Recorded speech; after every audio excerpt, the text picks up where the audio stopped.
Right, the cavalry are kind of struggling to get up the slope there, but now I do send them crashing down into the enemy from behind here, doing what I believe is a lot of damage.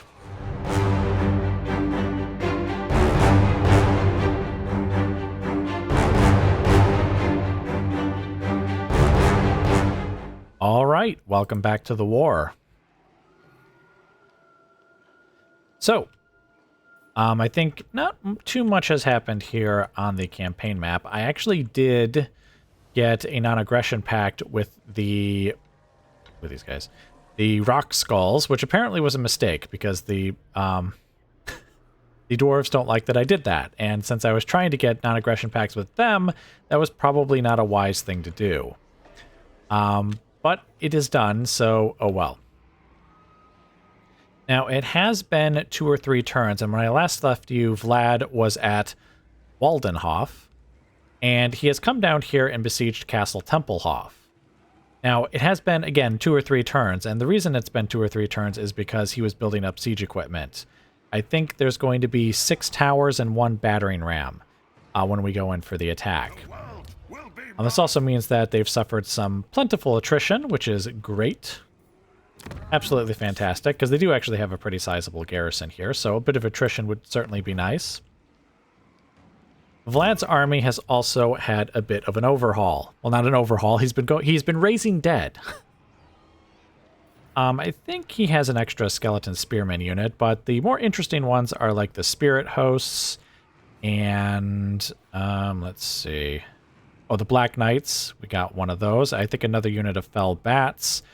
Crypt Horrors, and this Corpse Cart. And yes, that does mean we've disbanded the Black Coach, because I just figured I wanted to try something else instead. And actually, it was cheaper to upkeep this Corpse Cart than it was the Black Coach, so I decided to take that instead. Of course, having such a sizable army has bitten rather a lot into our income. So it is time to take Castle Templehof and boost that income up just a tad.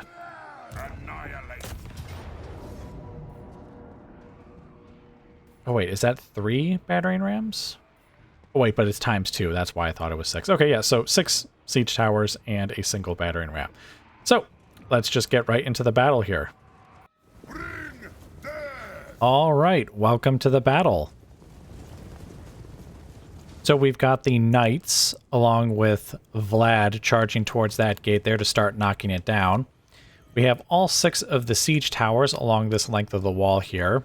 You can see our flying units over there that are flying into the settlement as well. We have the corpse cart over there that's just going to kind of sit by the wall and hopefully give its buff to nearby units. The battering ram is over here, pushing, or the skeleton spearmen are pushing the battering ram towards that gate. And then on this side, we have the crypt horrors, and we have the 2 direwolf units knocking down this gate. Now, not all of these fell bats are actually ours, though. In fact, our units are actually engaged with a fell bat unit over here, as you can see. But this fell bat unit is actually the enemy's, and they are going to come over here and attack the skeleton spearmen, which is going to stop them from pushing that battering ram towards the gate. Very unfortunate. Interesting to note, though, the battering ram, despite taking forever to actually get to the gate due to a couple of different delays, actually does take down its gate before the other 2 gates go down. So definitely a very powerful bit of equipment. I didn't use it as much in my Warhammer 2 campaign. This is something that I wanted to check on, because for some reason this Graveguard does not immediately come out of its tower, and in the battle I actually thought they were bugged out, but they do eventually come out.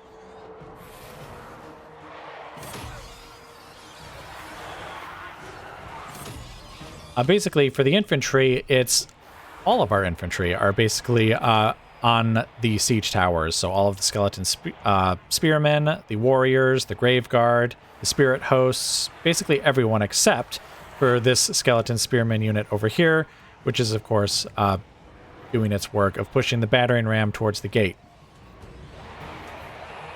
Now, all of our flying units basically finished off the Fellbat unit over there, so I had them come back over here to get this Fellbat unit off of my spearmen so that I can send them forward. However, I apparently neglected to actually tell them to grab the battering ram because they actually just run right past it and start going for the gate, and I don't notice that right away. Here's our poor spirit host unit. I say poor because they're going to die. They actually get overwhelmed, I think, by all of the units that are here and are eventually destroyed.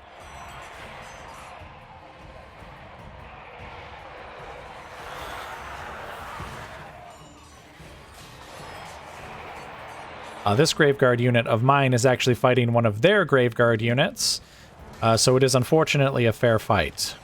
Something I loathe, but we do eventually get them some help, because this Graveguard unit over here actually wins its battle against its enemies, and basically I send them over there. Somehow, the Graveguard are actually being poisoned by the Crypt Ghouls? Crypt Ghouls, I think they're called? Despite being literal corpses. And yes, as you can see, the skeleton spearmen are charging forward and just knocking on the gate with their spears because I forgot to tell them to grab the battering ram. I will correct that eventually, just not now. Now this Graveguard unit has finally figured out how to get out of the tower, and so they are now attacking, basically, I guess, trying to help the spirit hosts, but it matters not. There's no saving them. Over here, we have a skeleton warrior unit that's just kind of fighting. They actually surprisingly do pretty well throughout the battle. I think the enemy keeps like sending units up to fight them, and then brings them away, and then sends them back. So it's like cycling units, which kind of sounds like a good idea, actually. But in the end, we are still victorious, both in the battle as a whole and just on that side of the battlefield. Yes, now the skeleton spearmen have received their correct instructions now and are dragging the battering ram towards the gate. This particular skeleton spearman unit actually does not do particularly well. They're constantly... what's the word for it? Not crumbling, but like losing their morale. Despite facing like a much smaller skeleton spearman unit, I'm actually not sure what's up with that, because this unit was constantly looking like it was going to crumble despite facing like good odds. Whereas like this unit over here, I never saw it flash for even an instant, despite being regularly overwhelmed with just the sheer number of enemies that are here. Speaking of being overwhelmed, it looks like the spirit hosts have been like pushed back against the wall and are crumbling, so I imagine they will disappear here shortly. I wonder if it's just because of the bad situation they're in, kind of pushed up against the wall like this, and that's why they're crumbling. So, like, in other circumstances, they would have been fine, I mean.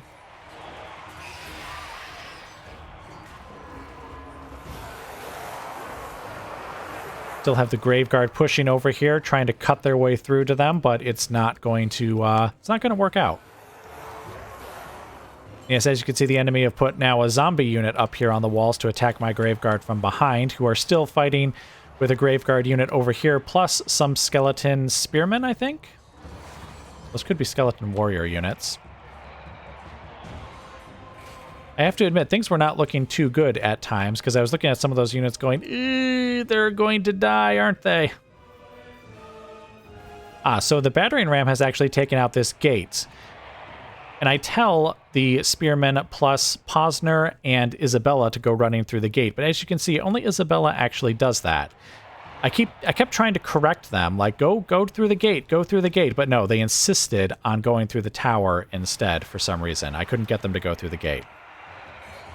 So Isabella starts fighting over here by herself, but don't worry, she is not in any great danger, because our flying units, who I kind of had sitting back here, and I think they actually destroyed a tower while they were back here, I actually tell them to go and help Isabella, so she will have support here in a minute. I guess our spirit hosts have perished again.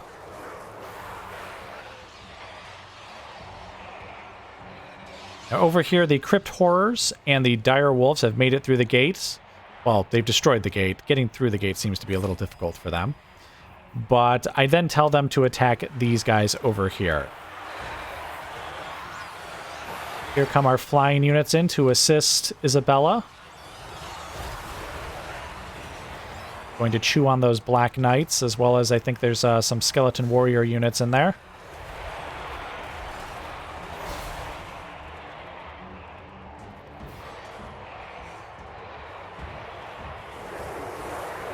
Vlad does eventually get through the gate here, though I think it's still going to be a bit before he gets over here. And we still have this brave, well, not brave, well-animated skeleton warrior unit over here that's still fighting against I don't know how many units by itself.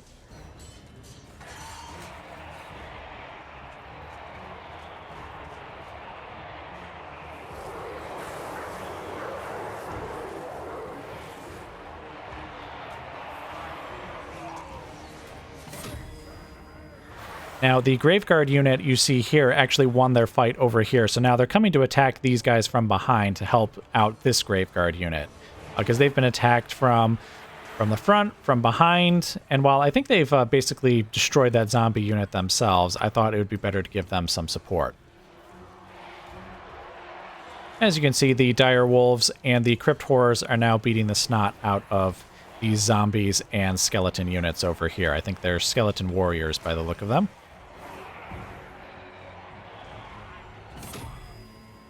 These guys are basically crumbling away, so I take the flying units and I actually send them over here to hurry up and basically finish off these units over here. Just because there's a nice big blob of them over there, and that would free up more units over here to go to other parts of the battle if need be. Meanwhile, where is Isabella in all this? Okay, there she is. I think basically she sits there and finishes them off.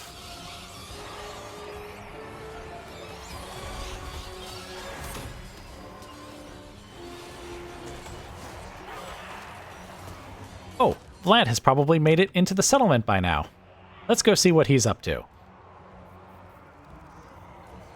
Basically, the knights just sort of go right through the gate and over and start attacking these units over here, basically saving this skeleton warrior unit, even though I'm not sure they needed saving, since they were able to hold for so long and chop through so many enemies. But yes, basically Vlad and the knights here are going to give them quite a beating.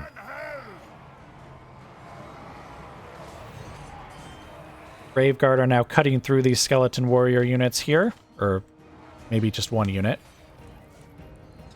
They'll be finished off soon. These zombies are crumbling. I think the army as a whole, the enemy army as a whole, is basically crumbling at this point, though I don't think they're finished off quite yet. You see there's some... Oh, no, wait, that unit is crumbling. Oh, maybe they are about to crumble, because it looks like army losses have taken effect, and they are all just dying. Again, re-dying.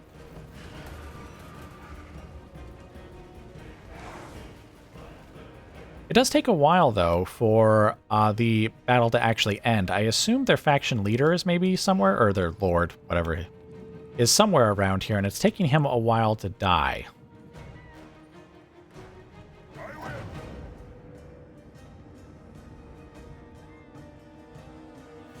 Oh, there we go. I was going to come over and take a look at some of these statues here, but...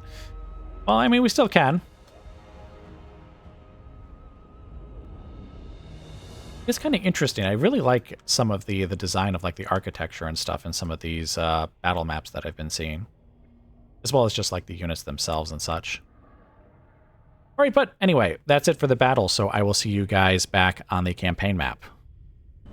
Alright, decisive victory, though we definitely lost or took more casualties than we had previously. I now feel better about having besieged them for that long and built up all that equipment. And recruited all those units. I imagine we still would have won otherwise, but maybe our casualties would have been higher, or maybe we would have lost. I guess there's always that possibility. Okay, looking at our units over here, yes, Vlad did not kill as many this time because he spent so much time in front of that gate, battering it down. That's another thing to consider, is that if only I had managed to get the skeletons in there faster with the battering ram, we could have had that gate down a lot faster. Actually, the battering ram certainly did take down the gate a lot faster, despite it taking much longer to get there. With all the, the unit being attacked and then having to go back and get the battering ram because apparently I had forgotten it. It was a little weird there, though, that I couldn't send units through the gate other than Isabella. Like the spearmen and Posner wouldn't go through the gate for whatever reason. All right, but anyway, let's see. The Blood Knights. Oh, wow. Actually, the Knights killed tons of them. That's a surprise, because they were over there with Vlad most of that time. I guess they just managed to kill a bunch of them. Wow, look at those. Even those skeleton warriors killed a whole bunch. Very nice, very nice. Okay. The only thing, I guess, is the whole thing with the spirit hosts. I wish I had checked that earlier. Let's see. Let's just occupy. Basically, what I'm thinking is it's possible that the expanded, or the, what's it called? Actually, I think it's just called the Expanded Units mod. The one that adds, like, additional units to each faction. I'm not sure that the unit multiplier is actually increasing their numbers. And I really think I should have checked that beforehand, because I feel like that was important. But oh well, it's a little late now to be considering that. We'll just have to, if I don't recognize a unit, I'll have to like really squint hard and see if it's a unit that has like appropriate numbers or not. And I could be wrong. Maybe the spirit host is supposed to just have a smaller unit count like that. Because it was the same as, like, the cavalry, for example. So, I don't know, maybe that's the sort of unit it's considered in terms of size. But anyway, it looks like that's actually going to be it for now. So, I will let you guys go, and I will bring you back as the war continues. All right, welcome back to the war. So, this is actually the very next turn after I left you guys. Basically, right after the battle at Castle Templehof. And I want to stress that it is the next turn because things changed over here. Fort Oberstyre didn't have any troops other than just its own garrison. So these guys here. But as you can see, they now have 8 units in there somehow. Not sure if that army was like just kind of, I don't know, hiding in the trees. Or wait, no, that's not how it works in this game. It's stances. You can change their stance to... it's not hiding. What's it called?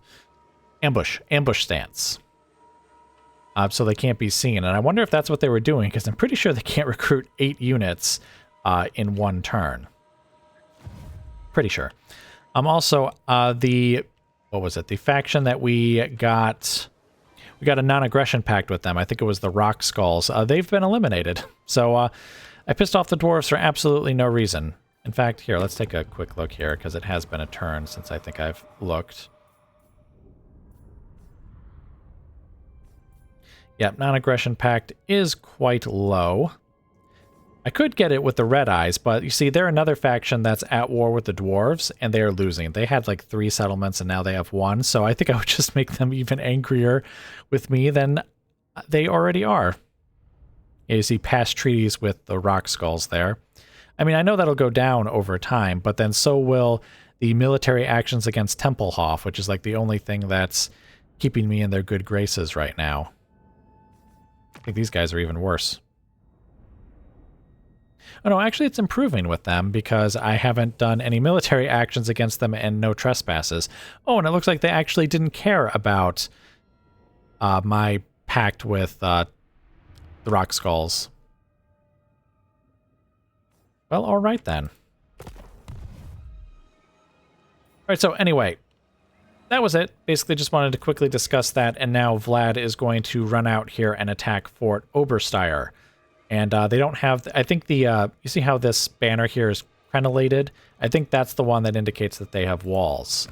Though, I don't think it indicates whether or not it'll be like a settlement battle or whether it'll be a field battle.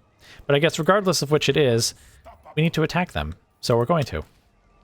Shed their blood.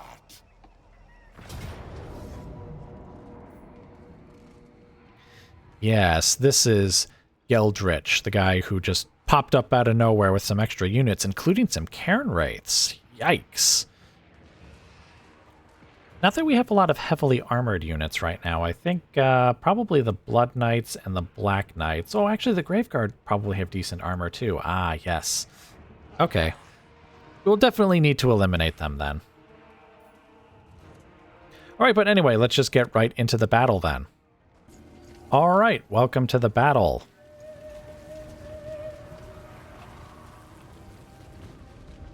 We basically have our long line of infantry and our flying units here. We have both of our cavalry knight units here on the right, and we have the dire wolves here in the trees on the left. Kind of difficult to see them, but they are there, I promise you.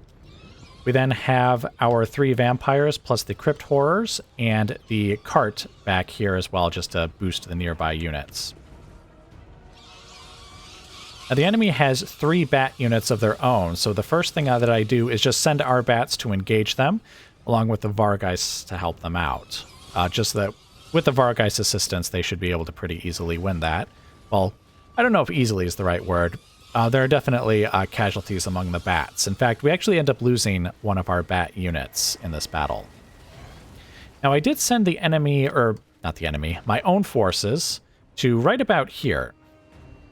You only saw it for an instant, though, before I then changed my mind and then put them back here, because I didn't think that the enemy would be coming so close so soon. So my battle line is now going to be back here. Now, over here on the right, I didn't correct the cavalry in time, so they've actually crashed into the dire wolves on this flank. And I do actually tell them to attack them, just to fight for a bit, because I thought maybe we could just eliminate those dire wolves, though they are bringing in more units over here, so I do actually have to pull the cavalry back behind our lines here in a bit. The ground is now carpeted with fell bats. I think we have actually defeated them, though, so I pull back or I guess pull forward the flying units, because we're going to have them attack the enemy here in the back somewhat soon. I say somewhat soon because my attention is elsewhere. I think, yes, it's at this point that I basically pull the cavalry back because I don't want them to get swarmed by all of these skeletons and zombies. And I actually think they do, yeah, I think they did succeed in eliminating the dire wolves, because I don't see any of them around here. Now at this point, I push the infantry forward and have them start attacking all along the line here.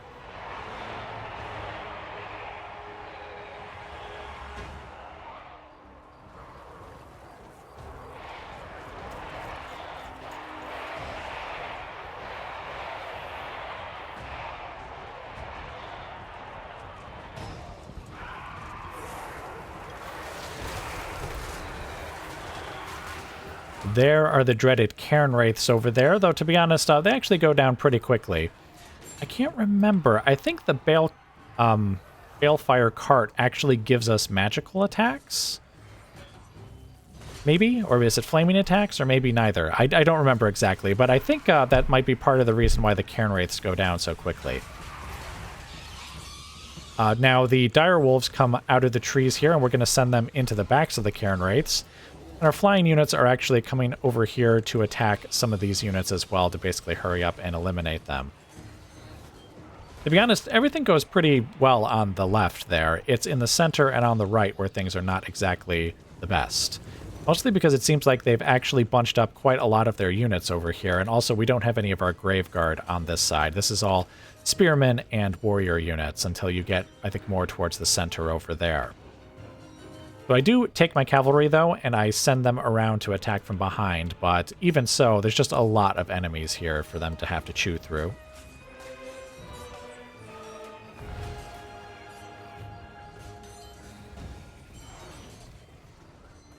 The Cairn Wraiths have now been defeated. There's still a spearman unit, though, here, or a skeleton spear unit, that's still struggling against us, but they will be dissolved here soon. Now the flying units are moving to attack some other units now that the Crypt Horrors have won their engagement, and now they're going to attack these zombies from behind here.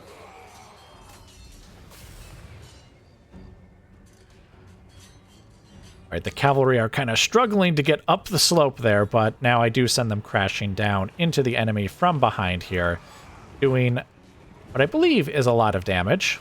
I actually just remembered that I can't really remember how many casualties they actually inflicted on the enemy, but they definitely help out here with getting the enemy to start crumbling, because as you can see, they are starting to dissolve over there.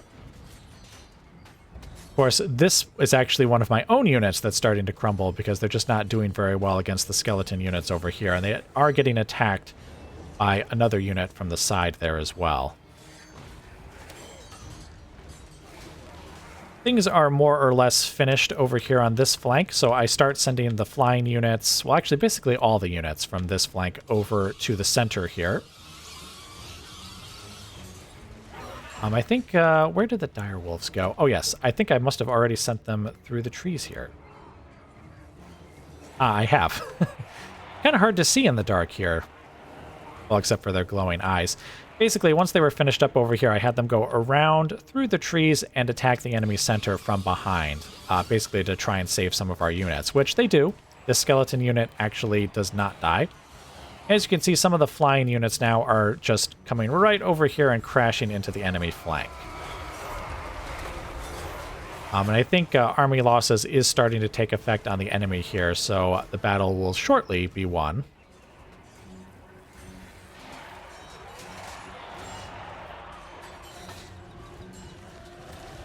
Enemy fighting to the last bit of dark magic that they have.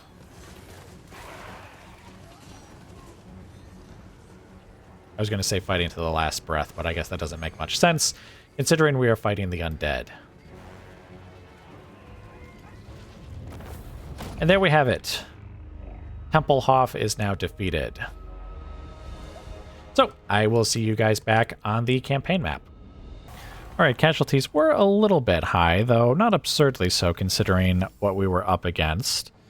We did lose one of our bats, which is unfortunate, but I think we can replace them somewhat easily. They can be very fragile at times, though also very useful just because, you know, they can fly. It's very useful to be able to just fly over units and then like attack them from behind. And I guess that is part of the problem this time is because we had to face 3 Fellbat units, which is the same number as we've got. In fact, the only reason I guess we really won that at all is because we had the Vargeists there to assist them as well. Alright, but anyway, let's go ahead and get to the campaign map. Subjugate. You'll become the master of this faction by subjugating them. They will obey your rule. Oh, I guess I could compel them to become like a vassal or something. But you know what? I want this province for myself, and I don't care to have Templehof as a vassal, so gimme.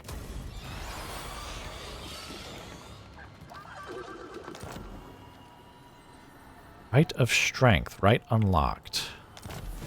Mission successful. Very nice. I guess that's a couple of things we could quickly discuss. One of the mods I have actually does give me rights, because I think the Warhammer 1 factions never got them. That was a Warhammer 2 thing, which they then carried over to Warhammer 3, but the original factions never got rights. So I've apparently unlocked one. After constructing the Witch House building. Oh, it must be this one, because it says you just have insufficient funds. Okay, interesting.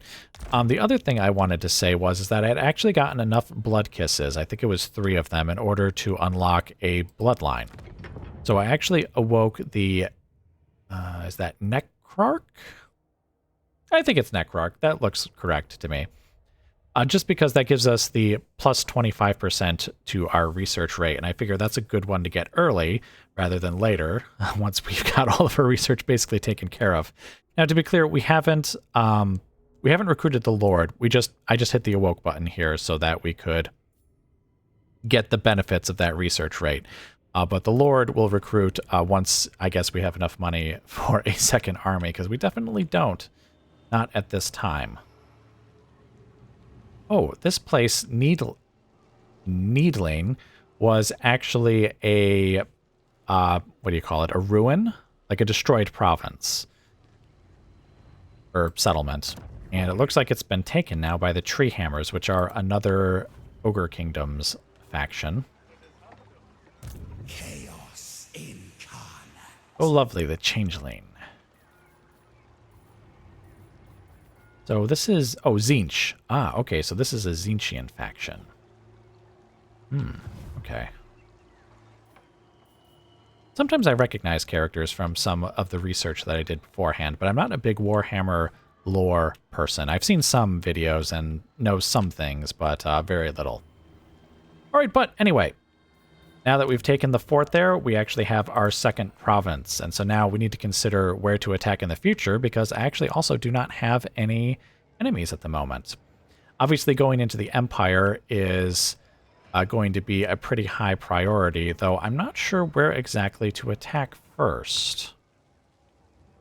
I'm also still a little concerned about the dwarves back here. They're accruing armies. I mean, Castle Drakenhof is well defended by a pretty sturdy garrison, and I think, yeah, they'll have walls as well, but still, I don't want to be attacked from behind by the dwarves while I'm, you know, like attacking Imperial factions here.